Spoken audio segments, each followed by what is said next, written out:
Assalamualaikum warahmatullahi wabarakatuh. Bertemu lagi dengan saya Anissa Trijuniarti dengan NPMS 1D018-085.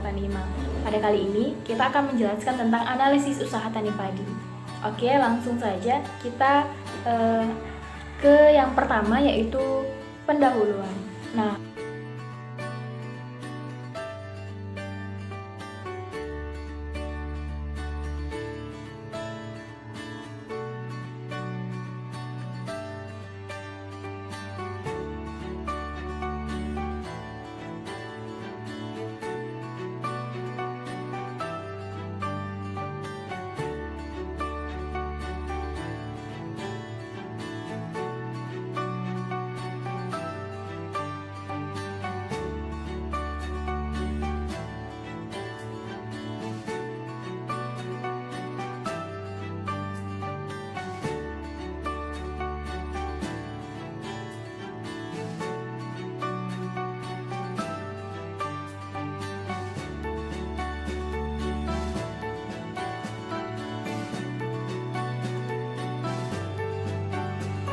kemudian kita masuk ke rumusan masalah. Yang pertama, yaitu bagaimana pengaruh input produksi terhadap jumlah output yang dihasilkan. Yang kedua, yaitu apakah masing-masing input produksi memiliki nilai elastisitas yang sama. Kemudian yang ketiga, bagaimana kondisi skala usaha yang dijalani petani. Apakah dalam kondisi IRS, DRS, ataupun CRS. Kemudian yang C, yaitu tujuan.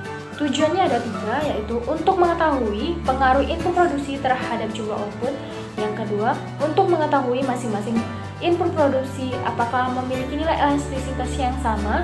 Yang ketiga, yaitu untuk mengetahui kondisi skala usaha yang dijalani petani.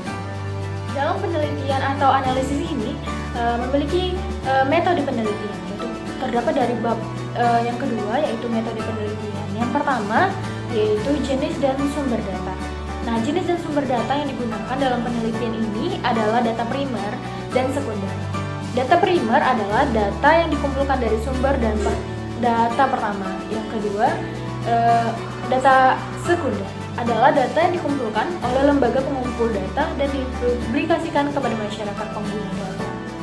Nah, yang B ada spesifikasi model.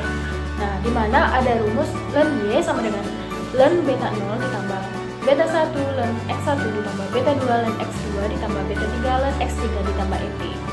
Untuk keterangan bisa dilihat seperti pada layar.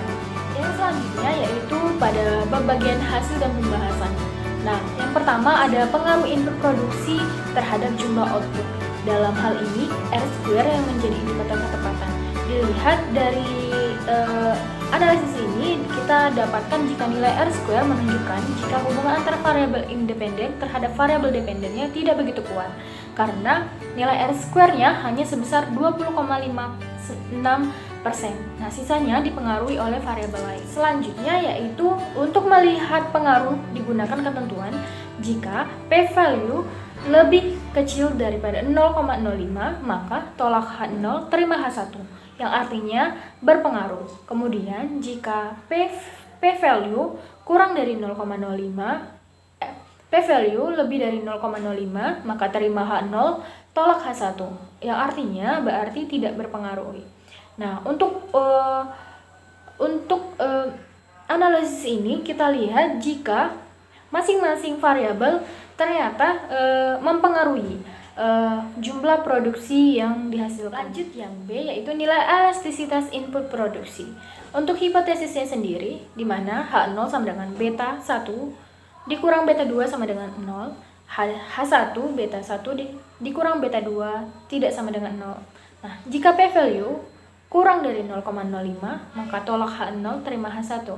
Jika p-value lebih dari 0,05 terima H0 tolak H1. Dari penelitian atau analisis yang kita sudah lakukan di aplikasi Shazam, dilihat jika nilai dari masing-masing variabel x1, x2, x3 yaitu sebesar 0,07148,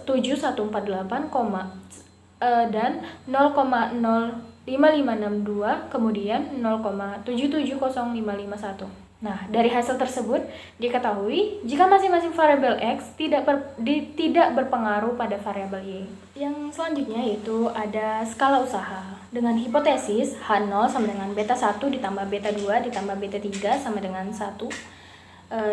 Berarti dalam kondisi CRS. Kemudian H1 sama dengan beta 1 ditambah beta 2 ditambah beta 3 tidak sama dengan 1. Berarti dalam kondisi IRS ataupun DRS. Nah, jika p-value kurang dari 0,05, maka tolak H0 terima H1. Kemudian jika p-value lebih dari 0,05, terima H0 tolak H1. Nah, untuk skala usaha padi ini sedang berada di posisi IRS ataupun DRS karena nilai p-value-nya sebesar 0,09370. Yang selanjutnya kita masuk ke dalam penutup.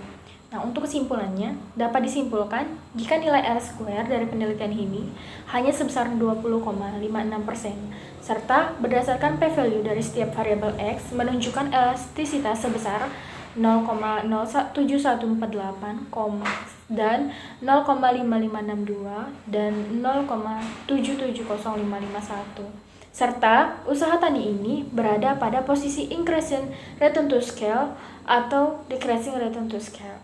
Nah, untuk sarannya sendiri, petani sebaiknya tidak melanjutkan usaha ini jika berada di posisi DRS, atau petani bisa menambah lagi variabel lainnya untuk membuat usaha ini bisa meningkatkan produksi padi tersebut. Oke, mungkin itu saja penjelasan yang dapat saya jelaskan. Jika ada kesalahan, saya mohon maaf. Saya akhiri, wabillahi taufiq wal hidayah. Wassalamualaikum warahmatullahi wabarakatuh.